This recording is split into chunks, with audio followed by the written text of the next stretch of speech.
الخير. هل تعلم ان الحد الادنى للاجور في استراليا هو $25؟ و$25 ده افريج المينيمم ويج. يعني مثلا لو اشتغلت بقى في سوبر ماركت، في اي ريتيل، اي محلات، يعني ده اقل حاجه، ده المينيمم. يعني لو اشتغلت بقى نظافه يعني عادي ممكن 30 بلس.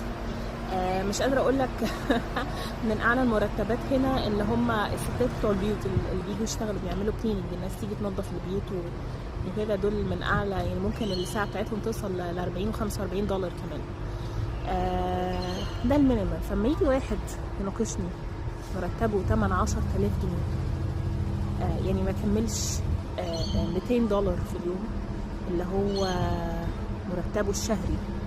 واحد بيشتغل 10 ساعات يوميا، بياكل وبيشرب ويركب مواصلات وبيروح وبيجي وبيدفع ايجار وهنا وهنا وهنا وهنا، مرتبه 10,000 جنيه وبيناقشني عن حقوق الانسان.